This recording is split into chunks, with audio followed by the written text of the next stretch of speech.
What's going on, guys? My name is Andy Rodriguez and Christina Rodriguez. This is our podcast. Welcome to episode number 2.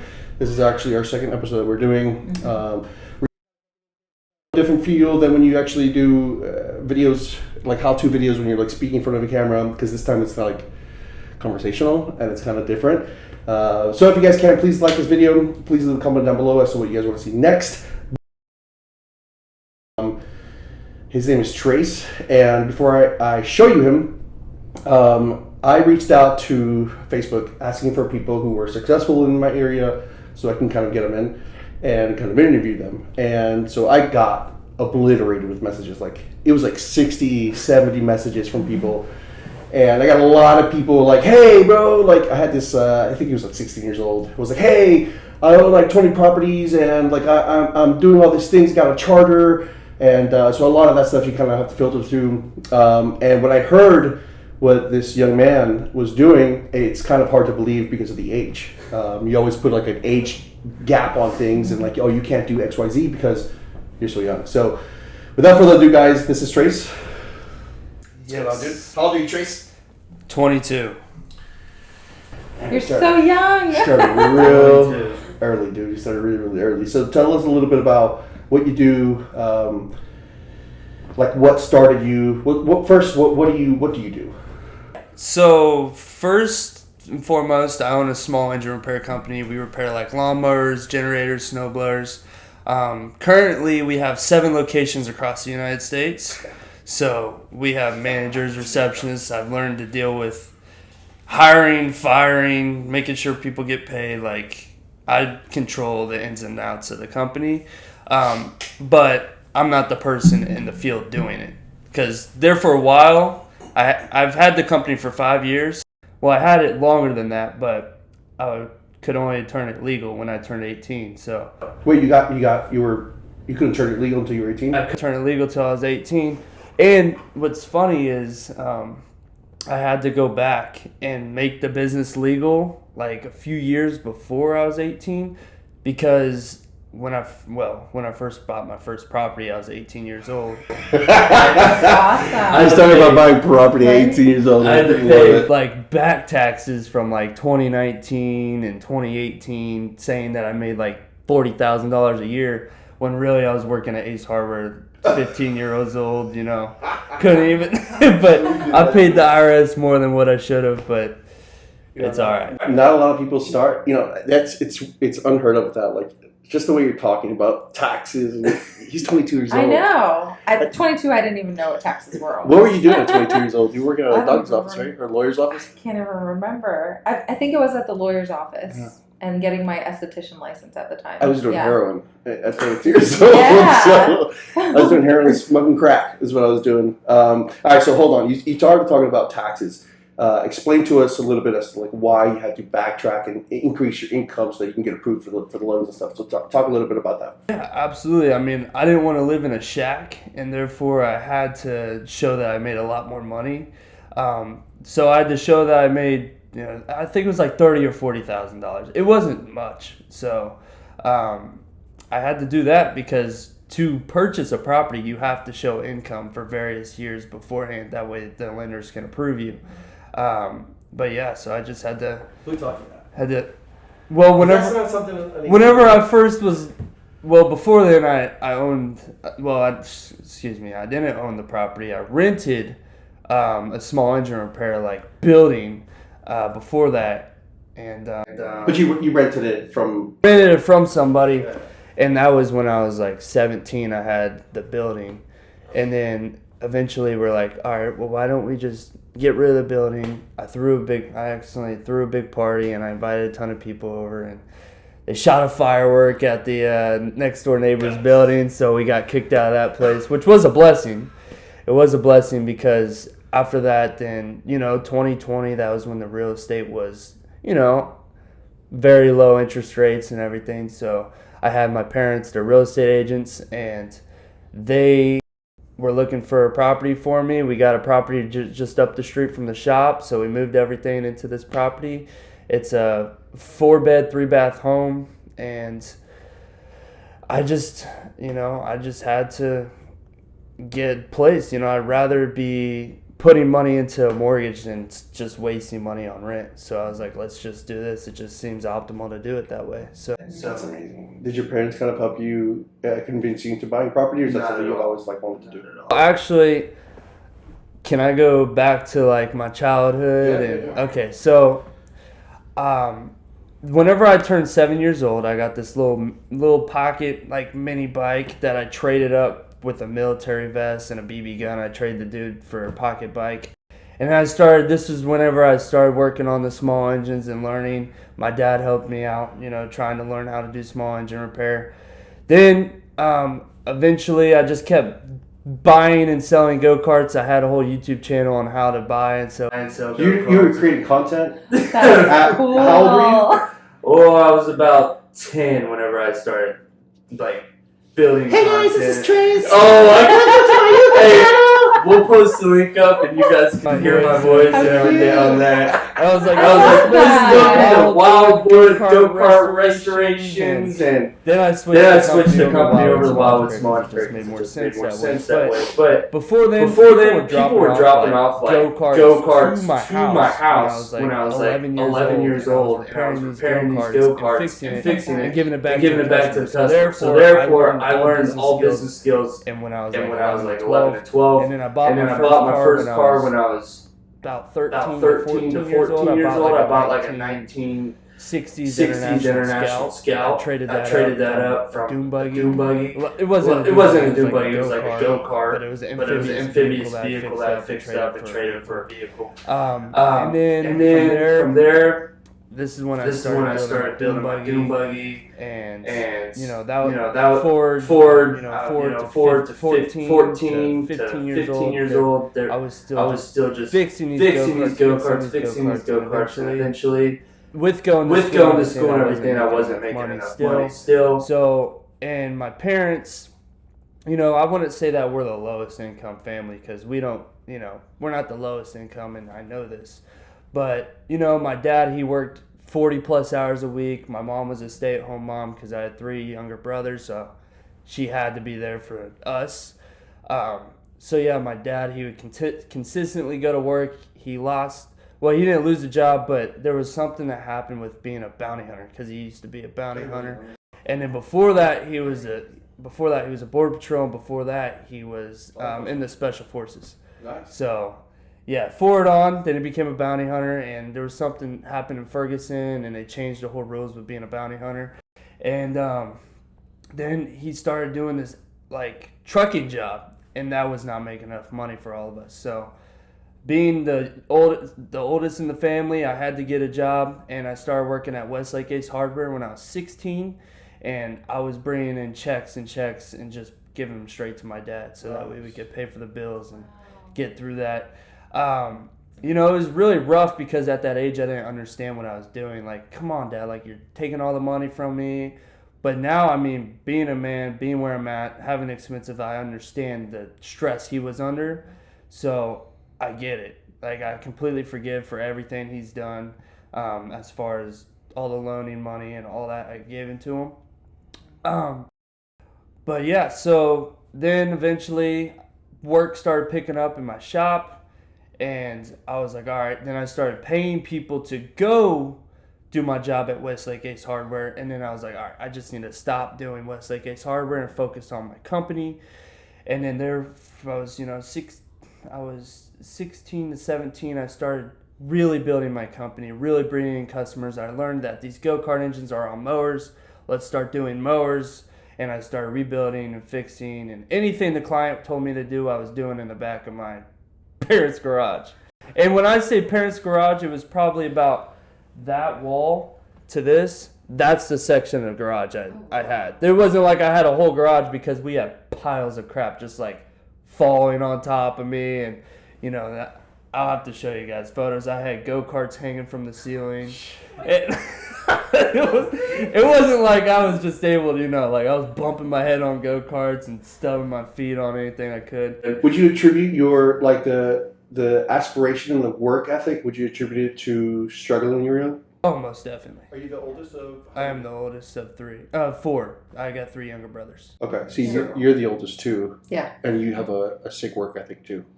Yeah, actually, all three of us do. But yeah, I would say no, all three of us do. I think we got that from both of our parents, but we also struggled. Yeah, and I think that has a lot to play with Yeah. your drive too. Which is I didn't go through that. I'm the youngest. I'm like the baby. Oh, really? Yeah, so it was much different for me. When did you realize that like there's some money into this? Like when was the time where you got money and you were like, oh my god, this is a big check? What was that like moment that like I gotta let Ace hardware grow because I just made this amount on this check? How old are you and how much was that check for? What was your biggest first check? My biggest first check was probably just buying and selling things. So like I would, get a go-kart, fix it up, buy it for $80 and flip it for $300-$400, and I was like, damn, I just made that in like a few days. I gotta work at Ace Hardware for 2 weeks and get a $200 paycheck. Like I was making $7 an hour. I definitely had to get out of that because I was dusting shelves and it was just work I didn't like doing. Yeah. And I love doing the small engines and fixing things. That's something I love and enjoy.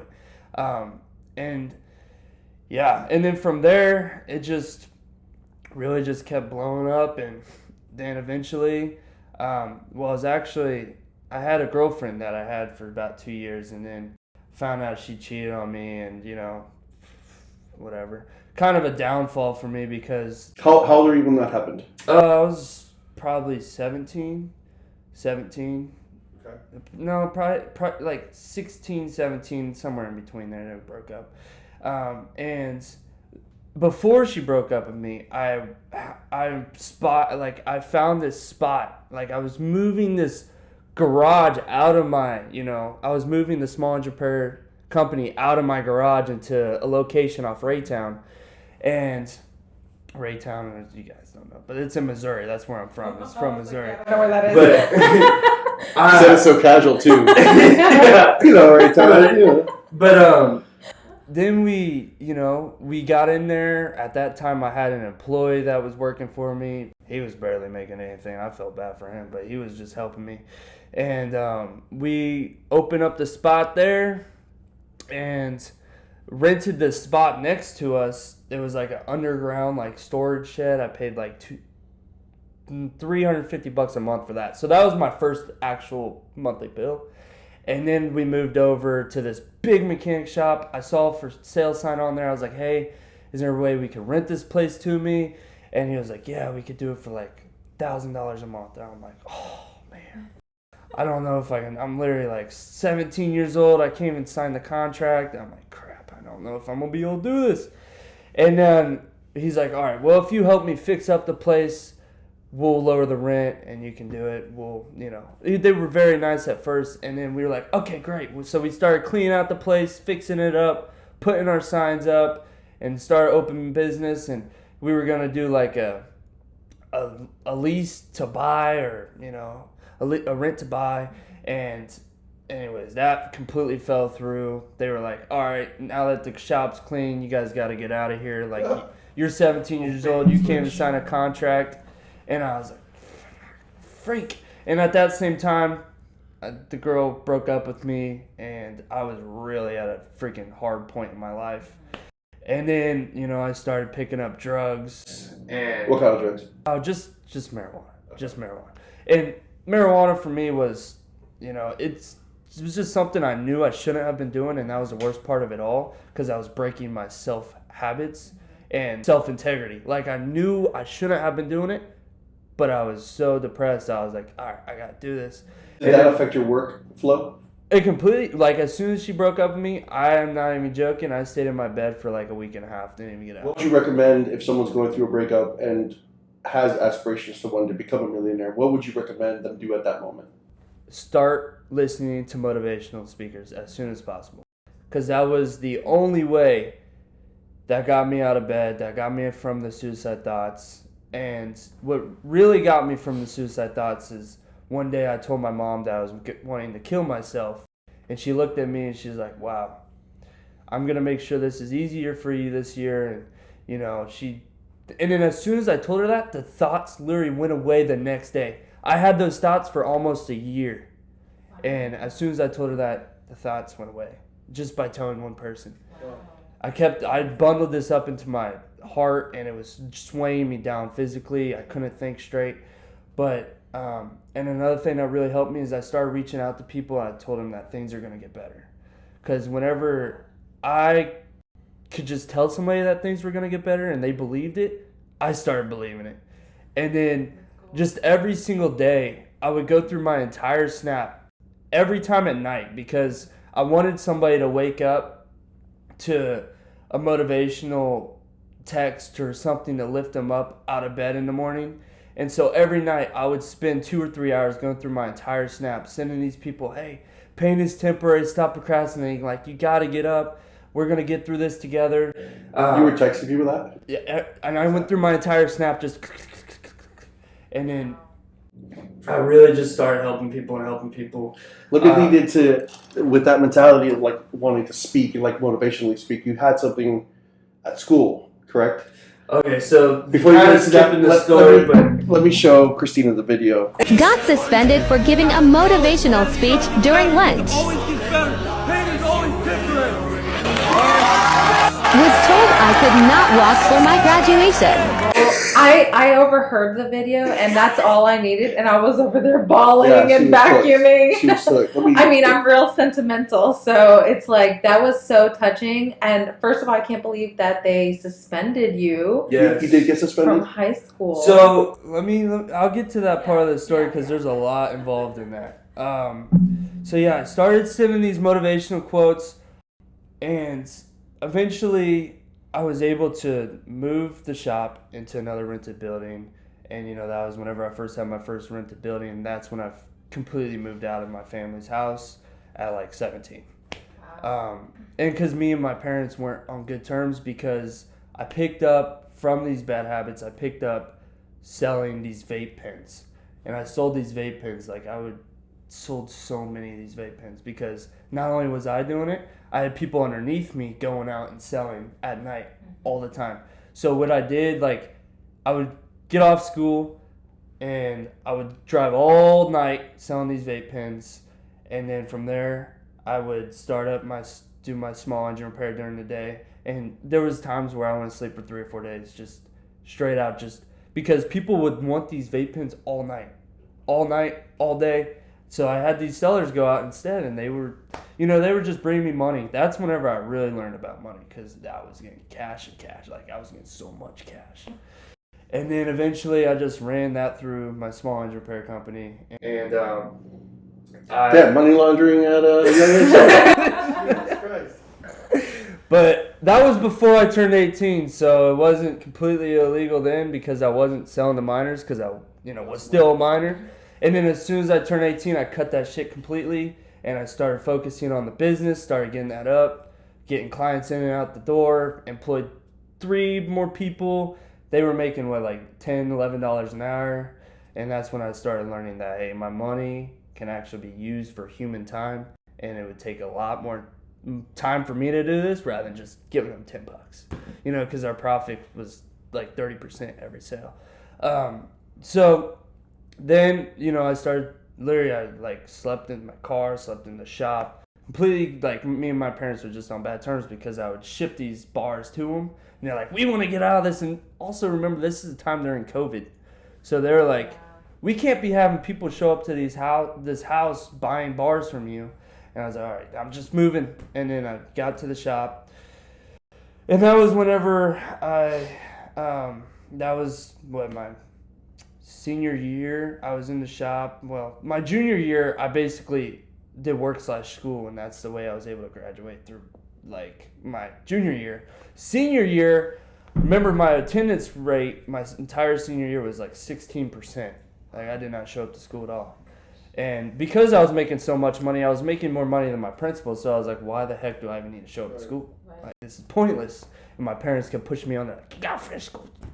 To get loans, you gotta finish school, because they look at people with GED and a high school degree differently. And I was like, all right, that's the one reason I'm finishing school, is just so I can get a better loan rate. And then as soon as I turned 18, that's what happened. And my freshman year, we actually had somebody kill themselves in our school bathroom, which was completely terrible. It was just, it was just a train of suicide from there. So it seems whenever somebody kills themselves, there's just somebody behind it that just follows. And it's terrible. I hate it completely. They brought in like this half, they barely spoke about motivation. They really talked about their brand. And I was like, what is this guy? Like, what are you got? What you brought in somebody that's just going to talk about their brand? Like, no, you got to teach them that pain is temporary and stop procrastinating. Like, you got to understand, like, whatever you're going through, it's not forever. Yeah. It's just until you start looking at things differently. And once you start looking at things differently, it pursues yourself. You start bringing stuff. If you only think negative, only thing that's going to happen to you is negativity. If you start thinking positive, even if there's no light, just look for a little dim. That's it. Just literally just a little light. There's always light at the end of the tunnel. There's always. And anyways, so that's what happened my senior year. I wanted to speak for my senior class, and I was like, all right, I want to speak for my senior class, and I put in my application. They're like, you're dumb, no way. And I'm like, well, that's bullcrap, because I got more money than you, so obviously I know something. And my mentality as a kid, I was like, I know everything. I was a teenager, I know everything. Now I don't know crap. But from there, I was like, okay, well, since they're not going to let me speak, I got to get my word across somehow. So I had it in my mind. I was on the treadmill one day, and I was on the treadmill for a gym class. I showed up to gym class. I always showed up to gym class. But I was on the treadmill. I was like, what happens if how can I speak to my entire class? How can I do it? Bam, I got it. Lunchroom. Lunchroom had a great balcony. I could just go over the balcony and speak to everybody and, be like, just give them a full motivational speech, 3-4 minute, great. So I rehearsed this motivational speech, and before that, I purchased all these bracelets that said pain is temporary and stop procrastinating, and I gave that to everybody, and they were like hotcakes. Everybody in the school wanted one. So I got rid of like 600, I donated bracelets. It was great. And then after that, everybody knew who I was at that point. So I was like, okay, this is like, I was always so antisocial. Like, I did not want to speak to no one. I had 2 friends throughout high school, and of course I had my girlfriend at that time. But yeah, so basically from there, I told everybody I was going to do a motivational speech during the lunch, and I got called down to the principal's office the period before lunch, and they're like, you're not doing the speech. And I'm like, how did you even hear about it? And they're like, we got you on Snapchat. I'm like, how do you got me on Snapchat? School's watching every single one of my moves. I'm like, okay, so. But you ended up doing it, right? Oh, I ended up doing it. They're like, so either you do it and we take away your diploma and you can't graduate from here, or don't do it and we'll bring you in whenever, after school, next year, and we'll give you, open mic. You can speak. I was like, you guys are liars. So I went to the bathroom, and I was like, damn, I'm about to throw away my entire high school diploma. I've worked all this way, even though I didn't show it my senior year. I worked all this way, and I'm about to just sacrifice it all just to help people. And I'm like, that's exactly what I want to do. So I went in there. I was like, you guys know why I'm here? Threw my book bag on the floor, and I gave the entire speech, and I had I didn't give the entire speech. I got maybe a minute and a half out because they had somebody on the balcony. They had like 4 administrators on the balcony, and then there was the cop was like chasing us, trying to put me in handcuffs just because I was telling people that pain is temporary and stop procrastinating. That's crazy. And then after that, they pulled me to the office. I had my younger brother next to me. He was in my back, so he was like pushing them away, like as I was running through the crowd. And that was awesome because everybody really enjoyed it. And I still get messages from this day about people that are wearing their bracelets. They're like, dude, you changed my life that day. Wow. And that type of feeling, no amount of money can give you that. No, the impact that you can make, I give away all my money just to make impact. That's beautiful. Because money's nothing. It's just paper. And if it's not going to anything good, then it's no good. So that's where everything changed for me. I started just being a motivational speaker on Snapchat, and I got called down to a few churches to speak and in front of a crowd. It was amazing. I really liked it. I'm really stage fright still, but How often are you speaking? How many times a year? so that's the thing. Whenever I did the speaking for so long, my business plummeted. So I was like, all right, I gotta focus on my business. I gotta get it up. So I stopped. I put the speaking on hold, and I started with my business. And now we have 7 locations across the United States. I moved my entire family to Florida. Wow. And I'm buying and selling real estate. So it's Amazing. So let's touch on the business that you're in now. So you a couple of things, right? You do real estate. You have a couple of how many properties you have? well, right now I have that 18-year-old house. Well, when I was 18, I bought that house in Missouri, and then I just recently purchased a property in Bokeelia that me and her live on one side, and the other side we're renting out to a tenant. So smart. Yeah, That's so House smart. hacking, yeah, which is great. So you have 2 homes.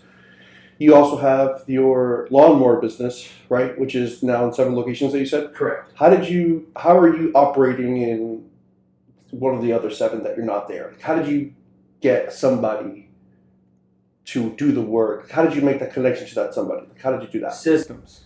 Okay.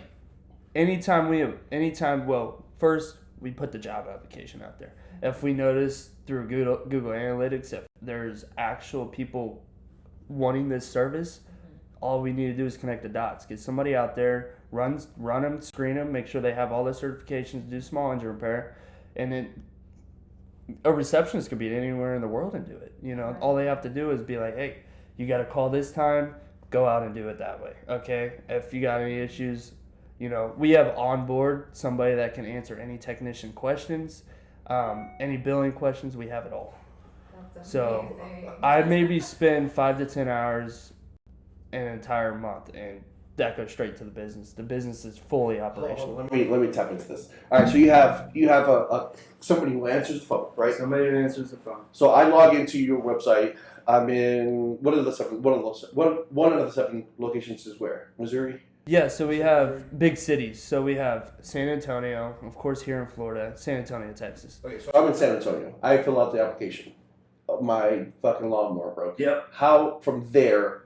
What is the trail to get somebody out? Okay. Yeah, so you're going to be like, all right, my lawnmower broke. We spend so much money in ads, we're going to be the first person on Google. You click on the link, you fill. Okay, wait. Ads. Holy shit, you're 22 years old. I can't believe you're talking about ads. All right, so the ads. How are you running the ads? Through Facebook or you Google. Okay. Google. We spend like over $15,000-$20,000 a month in ads. So mainly our biggest expense is advertising. Okay. And it'd be hard to run advertising through like Facebook and Instagram because you could show somebody like a small engine repair, but if they don't need it, they're not calling. So we target the people that are like, hey, my lawnmower is broken, or the contractors that need their equipment fixed on site. No problem. We fix it same day. So anyways, they pick up the phone. They, get forwarded. They're like, all right, which location are you in? Missouri, Texas, Washington. How did you get that service up? Is it somebody that you know, or did you outsource it to somebody? I've outsourced it. So I used to do my whole. I've built the whole the algorithm we go through. But as far as like improving it, I outsource anything I can do. I always try to outsource it because there's always more smarter people than me, and I'm not. So where's the person located who's answering the phone call? We have people in San Diego. We have people in Missouri, but they're answering the phone call and then routing the technician out there and putting it on the books. Okay, so I talk to Elizabeth at dispatch. She sends a call out to a technician. What if it's in like bumfuck Egypt? Like what if I'm in like Missouri in the fucking sticks? Will you get somebody out there? Yes. Really? Yeah. How do you find that person? As long as we have all different rates, like we tune up equipment, we fix equipment, anything with the small engine, we do it.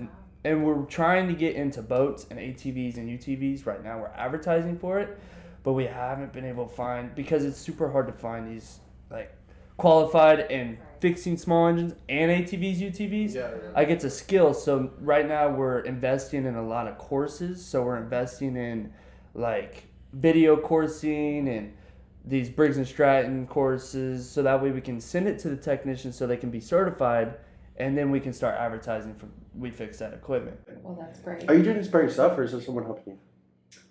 I'm the 100% owner.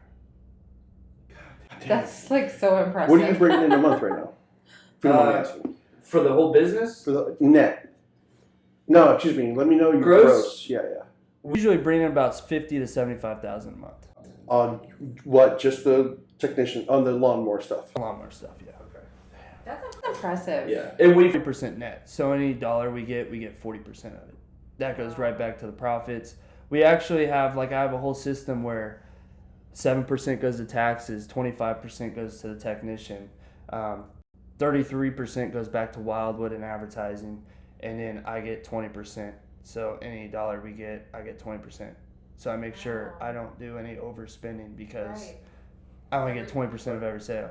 Right. What do you? So what's the vision? What's the 10-year goal? Where would you like to be in 10 years? So right now we're actually looking at ways to outsource the whole scheduling and everything to the contractor and paying them 40%. So it'd be a 60-40 split. We get 60, they get 40. And when I tell you, these technicians, we charge $300 for less than an hour's worth of work. And sometimes they may put a part in, maybe not. But they're getting $150 for 30 minutes. This is a gold mine that people, that they're doing. And we're just expansive on it. We're making sure any place that needs small engine repair, we get it in there, So that in 10 years, hopefully the business will be either sold or I'll be making just right now. I literally don't do anything, just bring in money. So is your plan to sell? Oh, have yeah. some few Absolutely. acquisitions on it. Someone to buy it. Absolutely, yeah, a big, Fat check. big fat check. So what? So is that all you do? Is the technician stuff, real estate? Do you do anything else? Any other cash flow? Well, like I said, I have so many projects. Right now, I'm building a dune buggy brand that does electric dune buggies. That we build electric dune buggies. We're gonna start putting Tesla engines on these 70s dune buggies and converted them to where right now we actually have the molds being built. And so once the molds get built, we're doing prototypes with golf carts. So once the golf cart molds get built, we're gonna start. First of all, we're gonna start branching those out to every single location we can. And golf carts bring in a lot of money, so we're gonna be just selling it as a package to somebody that wants to start a business. But yeah, we're gonna do that, and then whenever that brings in enough money, we're gonna start putting these Tesla engines on the dune buggies, and that's gonna be my entire dream is to have a dune buggy brand. And so that's been my dream since I was 14, because I built the dune buggy whenever my personal dune buggy when I was 12 to 14 years old. Wow. So, and I met the guy. I was eating rocks at 12. Fucking just dirt. The guy. Well, I learned a lot of stuff off YouTube. I've never taken I have taken a class in small engine repair, but I taught it in high school. So anytime teacher had questions, I'd be teaching them how to do small engine repair. But before that, So cool. everything was YouTube. Yeah, YouTube so University. I would just go through anything. Still these days, anytime I have a question, well, now it's all ChatGPT because that's the best stuff. But and also we have a lot of AI features within our company as well. Oh, wow. So we're working on a program where somebody can call in, and then it automatically has the technician schedule and says, hey, this is available then. This is how much your house call is. Bam. Wow. So you skip the whole conversation. With the whole, exactly. And it's just a system. Wow. So What's been the hardest thing for you in business so far? the hardest thing for me in business was definitely getting me out of doing the workload and put somebody in there that does the workload. Yeah. Because right now my parents, they also do a cleaning company, and I kept telling them, I was like, you guys got to get out of the cold cleaning company. You got to either be employing somebody that does it or subcontract it out to somebody, because that kills you. Literally scrubbing. I hate cleaning. I mean, I clean my own house, of course, but I get a little bit of help. But we clean. But yeah, I could not do that on a daily basis. There's no way you could even pay me $250 a house to spend there for 5-6 hours cleaning a house. we charge somebody to put a carburetor on like $300 and that's 30 minutes. Yeah. So there's no way. It's much easier to do a carburetor than to clean a house. Oh, so much easier. As long as you got the skills, but that's the other thing. People are like, oh, you did that in 30 minutes. Well, it wasn't the 30 minutes. It wasn't the work. It was everything I've learned till now. Right. You know, so, but yeah, that's definitely. Okay. That's not a lot of people attack that first head on with learning to pay somebody else to get back in time. If I start another company, the first thing I'm gonna do is get somebody in there that's not me. Do you have any mentors in your life? Well, we've been going to a lot of conferences, and like I've been going to like a lot of big conferences, met a lot of millionaires, billionaires, and the biggest thing they've said is get a mentor. I haven't had a paid mentor. You know, I have a manager now that helps me out with my life and stuff. But as far as a mentor paying, no, I don't have a mentor. I think that'll be my next advice to you. Is I need to get a mentor. I know I need to get a finding mentor. yourself not just a friendship, but somebody who like is worth the money to invest into somebody who can just pour into your life. I think that's, if you get anything from us at this moment in time, it'd be you're very far ahead of the game for people your age. I think, I know. I mean, that's unheard of. And so you don't want to fuck it up by trying to do it by yourself. You even talk about hiring other people. Yeah. A lot of people are scared to invest 10, 20, 30, 40, 50 grand on a mentor. But if they can take you from where you are now, Mickey, what was the highest month you've ever made? The highest month?